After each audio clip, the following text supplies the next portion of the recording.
एडल और उसके बेटे ने घायल आदमी को हेल्प की, पर बाद में इन्हें पता चलता है कि वो जेल से भागकर आया हुआ था। उसके बारे में और भी जानने के बाद ये डर चुके थे, पर इनके नसीब में कुछ और ही था। हेलो फ्रेंड्स, आज मैं आपको लेबर डे 2013 की एक romantic drama Hollywood movie explain करने वाला हूँ। ये एक बहुत ही अमेजिंग सी मूवी है और इसकी एंडिंग भी बहुत ही अच्छी है, तो अंत तक इस वीडियो को जरूर देखिएगा। अगर आपको वीडियो अच्छा लगता है तो प्लीज इसे लाइक और कमेंट जरूर कर दीजिए। अब बिना किसी देरी के एक्सप्लेनेशन स्टार्ट करते हैं। मूवी स्टार्ट होती है और मूवी की स्टोरी हमें हेनरी बता रहा है। हेनरी एडल का बेटा होता है। हेनरी के फादर उसे और उसकी मदर को छोड़कर चले गए थे, तो दोनों अकेले ही रहते हैं। मदर हमेशा हर एक चीज को लेकर बहुत ही ज्यादा स्ट्रगल करती है। हेनरी की स्कूल अब खुलने वाली थी, तो उसके लिए बैलेंस लेने के लिए सुपर शॉप में जा रहे थे। इनकी गाड़ी की कंडीशन बहुत ही खराब हो चुकी थी, पर एडल को इसके बारे में ज्यादा पता नहीं था, तो इस वजह से गाड़ी को रिपेयर भी नहीं करती। वैसे ये जा रहे थे। हेनरी के फादर ने और एक शादी कर ली थी और उन्हें एक बेटी भी थी। सैटरडे संडे पर वो हेनरी को घर पर लेकर जाते हैं। हेनरी हमेशा अपनी मदर का बहुत ख्याल रखता है। एडल हमेशा डर डर कर रहती है, तो इस वजह से उसके हाथ भी थरथराते हैं। एडल अपनी रिस्पॉन्सिबिलिटी से नहीं भागती और हेनरी को एक अच्छा आदमी बनाने की हमेशा कोशिश करती है। उसने एक दिन उसे कहा एक आदमी को डांस करना आना चाहिए, तो उसे वो सिखा देती है।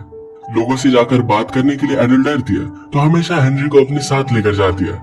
आज ऐसे एक सुपर शॉप में हेनरी के लिए पैंट्स लेने के लिए वो आए हुए थे।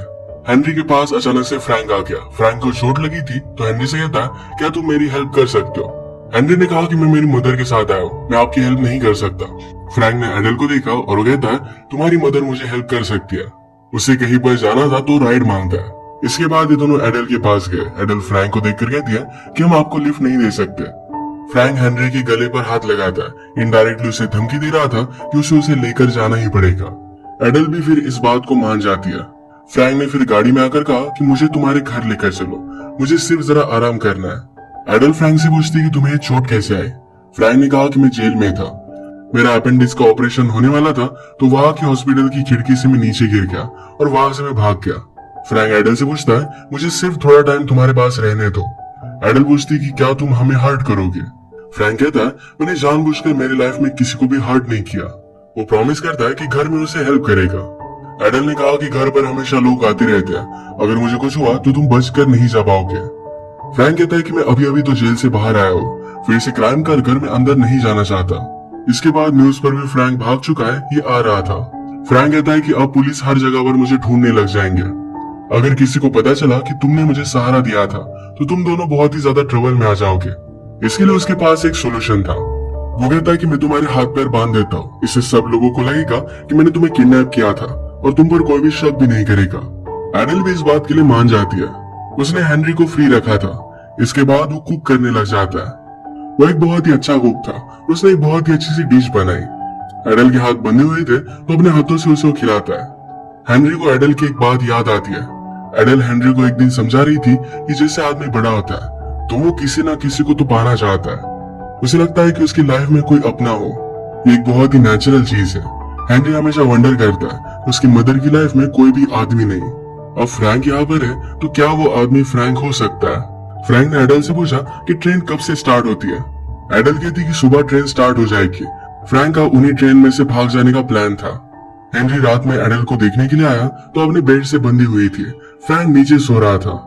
हेनरी सुबह फ्रैंक से पूछता है तुम इस तरीके से भागकर कैसे आके, कि तुम्हें कोई गार्ड वगैरह देख नहीं रहा था।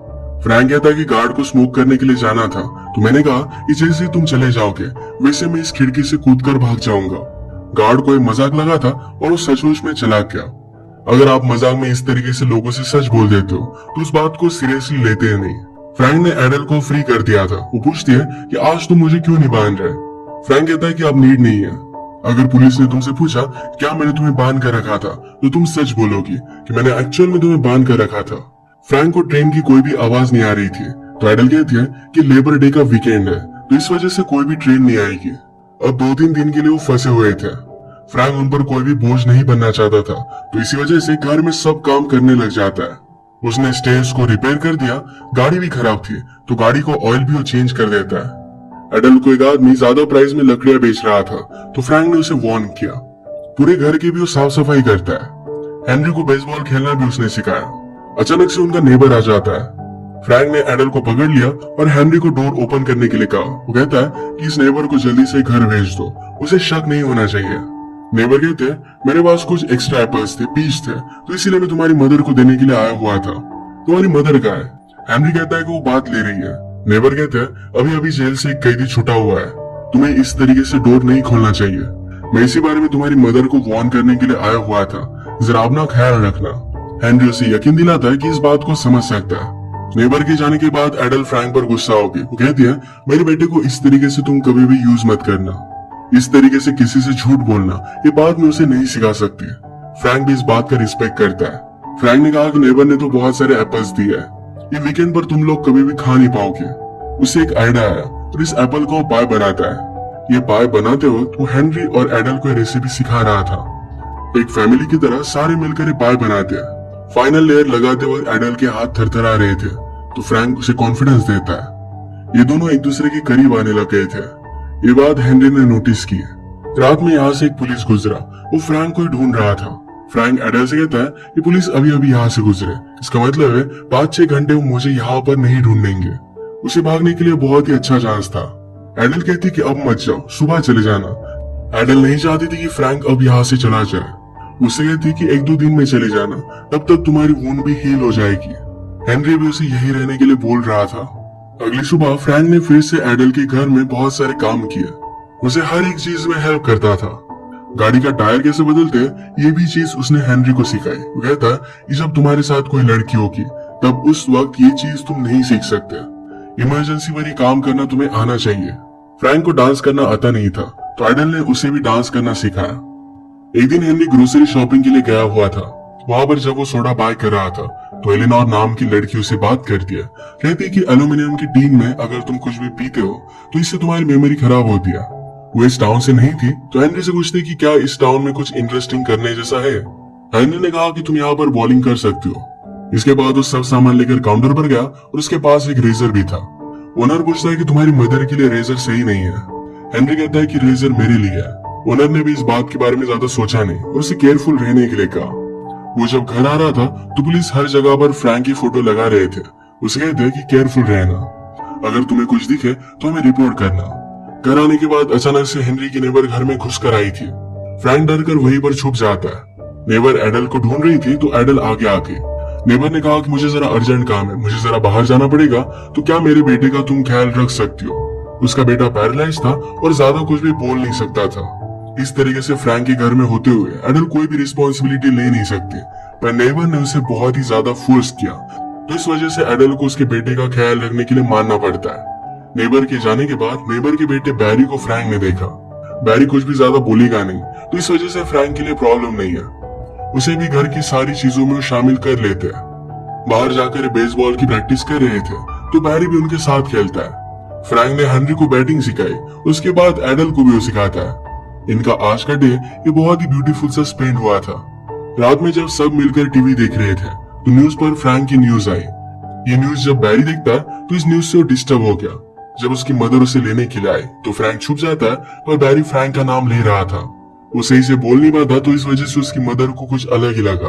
उसे जोर से चाटा मार दिया और उसका मुंह बंद कर दे दिया। रात में एडल और फ्रैंक दोनों मिलकर प्लान बना रहे थे। अभी नहीं लगता कि इन दोनों को साथ में भाग जाना चाहिए। फ्रैंक पूछता है कि हेनरी का क्या होगा। एडल ने कहा कि हेनरी के फादर कभी भी उसे मेरे साथ जाने नहीं देंगे। एडल का प्लान बना कि हेनरी के फादर को बताएगी नहीं और वैसे उसे लेकर चली जाएगी। ये बात हेनरी को पता नहीं थी। उसे लगता है कि शायद एडल और फ्रैंक दोनों एक साथ ही भाग जाने वाले हैं। उसे अपने फादर के पास अकेला छोड़कर जाएंगे। इस बात से उसे बहुत बुरा लगा। फ्रैंक के ऊपर मर्डर का चार्ज था और इसी वजह से वो जेल में था। वो एडल से कहता है कि मैंने किसी का भी मर्डर नहीं किया, मुझ पर एक्सीडेंटली इल्जाम लगा था। एक्चुअल में फ्रैंक जब बहुत ही यंग था तो एक लड़की उसे पसंद आई थी। उसके साथ उसका अफेयर हुआ और एक दिन उस लड़की ने उससे कहा कि मैं प्रेग्नेंट हूँ। इसी वजह से फ्रैंक ने उसके साथ शादी कर ली थी। बाद में फ्रैंक को पता चला कि उसकी वाइफ का अफेयर चल रहा है। वो एक दिन उसे कन्फ्रंट करता है कि क्या ये बेबी मेरा है। तो उसकी वाइफ कहती है तुम एक बहुत ही बड़े फूल हो, उसका बेटा नहीं था। उसे मार रही थी तो फ्रैंक ने सिर्फ उसे पुश किया और इसी वजह से सर पर चोट लगने की वजह से उसकी वाइफ की डेथ हो गई। फ्रैंक ने ऊपर जाकर देखा तो उसकी वाइफ ने अपने बेटे को बाथ टब में डालकर उसका मर्डर कर दिया था। इस सब की वजह से पुलिस को लगा था कि फ्रैंक ने अपनी फैमिली को मार डाला। ये सिर्फ एक एक्सीडेंट था और इसमें फ्रैंक की कोई भी गलती नहीं थी। एडल कहती कि बात तुम्हें सब लोगों को समझानी चाहिए। फ्रैंक ने कहा कि अब उस इंसिडेंट को बहुत ज्यादा टाइम हो चुका है, कोई भी मुझ पर बिलीव नहीं करेगा। सुबह होने पर एडल हेनरी को कहती है कि हम कनाडा जाने वाले हैं, इसके बारे में और भी हमें इंफॉर्मेशन चाहिए तो लाइब्रेरी में जाकर कुछ बुक्स लेकर आओ। ये बुक जब हेनरी ले रहा था तो उसे फिर से एलेनोर दिखती है। हेनरी ने उससे पूछा कि तुम यहाँ पर कैसे आई। एलेनोर कहती है कि मेरे फादर और मदर का डिवोर्स हो चुका है। वो पहले अपनी मदर के साथ रहती थी, पर मदर का भी एक बॉयफ्रेंड है, उसके साथ वो शादी करना चाहती थी, तो इसी वजह से एलेनोर को उसके फादर के पास उसने भेज दिया है। हेनरी कहता है कि मेरी मदर का भी अभी अभी एक बॉयफ्रेंड बना है। एलेनोर कहती है कि बॉयफ्रेंड की वजह से आदमी जरा पागल हो जाता है, वो क्या डिसीजन लेते हैं ये उन्हें पता नहीं चलता। एलेनोर ने कहा कि तुम्हें अपनी मदर से जाकर बात करनी चाहिए। हेनरी को यह बात इतनी ज्यादा सही नहीं लगती। अब वीकेंड आ चुका था तो हेनरी के फादर उसे लेकर जाते हैं। फादर कहते हैं तुम्हें स्कूल के स्पोर्ट्स में अब जरा ध्यान देना चाहिए। हेनरी कहता है कि मैं डांस करना चाहता हूँ। फादर ने कहा कि अगर तुम डांस करोगे तुम्हें लोग जरा अलग समझेंगे। ये सब चीजें बताने के लिए घर पर कोई भी आदमी नहीं है, तो इसी वजह से मैं तुम्हें सब बता रहा हूँ। हेनरी कहता है कि आपको किसने कहा कि घर पर कोई भी आदमी नहीं है। फादर और भी इसके बारे में जानना चाहते थे तो हेनरी कहता है कि आपको क्या फर्क पड़ता है। फादर ने कहा कि तुम मेरे बेटे हो, तुम कहाँ हो, किसके साथ हो, इससे मुझे बहुत फर्क पड़ता है। घर पर आने के बाद हेनरी जरा अपसेट था। एडल उससे पूछती है कि क्या हुआ है, मुझे तुमसे कुछ बात करनी है। मैंने और फ्रैंक ने डिसाइड किया कि हम भागकर कनाडा में चले जाएंगे। हेनरी रोने लग गया। वो पूछता है क्या मैं तुम्हें फिर से कभी देख पाऊंगा। एडल कहती है कि तुम ऐसे क्यों बात कर रहे हो, तुम मेरे साथ चलोगे। वो फिर उसे गले लगा लेती है। अब सब मिलकर सामान वगैरह पैक करने लग गए। एक दिन हेनरी एलेनोर से मिलने के लिए आया। एलेनोर हेनरी को फ्रैंक के बारे में पूछती है तो हेनरी ने कहा कि वो अच्छा है, हम सब मिलकर कनाडा जा रहे हैं। एलेनोर बहुत ही स्मार्ट थी। वो कहती है कि अब स्कूल स्टार्ट होने वाली है और तुम सब लोग भाग रहे हो। क्या प्रिजन से जो कैदी भागा हुआ था क्या वही तुम्हारी मदर का बॉयफ्रेंड है। हेनरी हाँ कहता है। एलेनोर ने हेनरी से कहा ये तो बोनी एंड क्लाइड की तरह हो गया, वो दोनों भी चोर थे और ऐसे ही भाग रहे थे, पर पुलिस ने उन्हें मार डाला था। एलेनोर अकेली थी तो हेनरी भी उसे छोड़कर ना जाए, इसी वजह से उसे डराने की वो कोशिश कर रही थी। फ्रैंक को अपनी चोट से ज्यादा तकलीफ होने लग गई थी। एडल कहती है फार्मेसी से जाकर कुछ मेडिसिन लेकर आती हूँ। फ्रैंक इसके लिए मना कर रहा था, पर फिर भी एडल को इसकी जरूरत लगती है। वो जाकर गाड़ी में बैठी, पर इसे स्टार्ट ही नहीं कर पाती। एक चीज थी जो उसे खाई जा रही थी। फ्रैंक ने आकर उसे पूछा क्या तुम मेरे साथ नहीं आना चाहती। एडल कहती कि ऐसा कुछ भी नहीं है। जब मैंने हेनरी की डिलीवरी की उसके बाद और एक बच्चा होने के लिए हमने ट्राई किया था। मैं प्रेग्नेंट हुई और मुझे मिसकैरेज हो गया था। इसके बाद उसने बहुत बार ट्राई किया था, पर हर बार मिसकैरेज हो जाता। एडल इस बात की वजह से बहुत ही ज्यादा टूट गई थी। एक बार जब वो प्रेग्नेंट रही तो उसे बेटी हुई थी, पर डिलीवरी के वक्त उसकी बेटी की डेथ हो गई थी।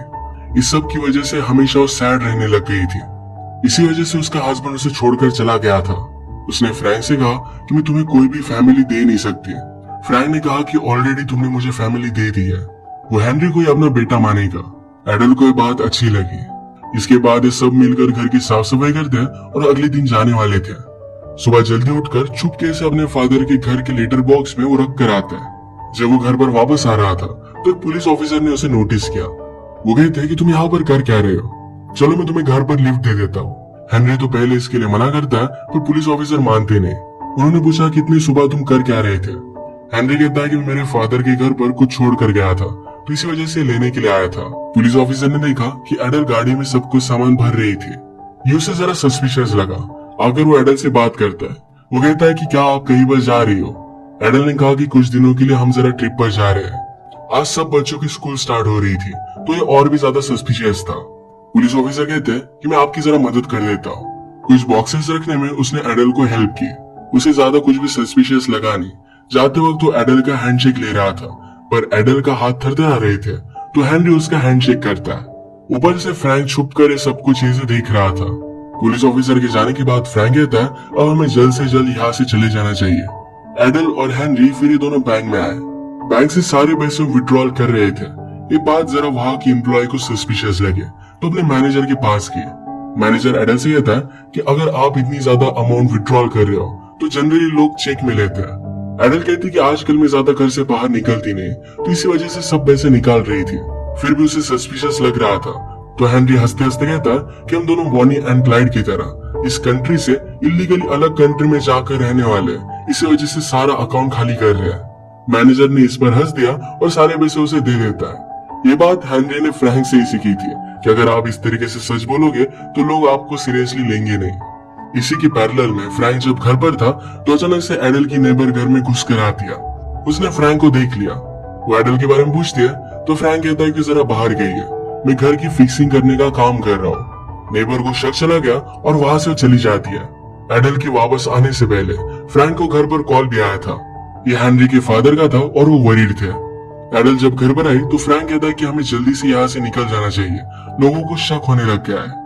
अचानक से पुलिस के सायरन की आवाज आने लग गई। ये रियलाइज करता है कि अब वो भाग नहीं सकते। फ्रैंक ने फिर रस्सी लेकर एडल और हेनरी दोनों को बांध दिया। फ्रैंक हेनरी से कहता है कि तुम एक बहुत ही अच्छे लड़के हो, अगर किसी लड़की ने तुम्हें बैड फील कराया तो लड़की तुम्हारा टाइम डिजर्व नहीं करती। फ्रैंक एडल से कहता है कि मैंने तुम्हारे साथ जो टाइम स्पेंड किया इसके लिए मैं फिर से 18 साल जेल में जा सकता हूँ। इसके बाद फ्रैंक ने सरेंडर कर दिया। उसने एडल और हेनरी के हाथ बांधे थे, यानी सबको लगे कि एडल उसमें इन्वॉल्व नहीं थी, उसे कोई भी प्रॉब्लम ना आए। फ्रैंक को अरेस्ट होकर फिर से सजा हो गई। एडल ने प्रोस्टिक्यूटर से बात कर फ्रैंक को जेल से बाहर निकालने की कोशिश की, पर प्रोस्टिक्यूटर एडल से कहता है कि अगर तुमने सब कुछ सच सच बता दिया तो शायद तुम्हें प्रॉब्लम आ सकता है, तुम्हारी हेनरी की कस्टडी भी जा सकती है। एडल हेनरी को खोना नहीं चाहती थी, तो इस वजह से वो कुछ भी कर नहीं पाती।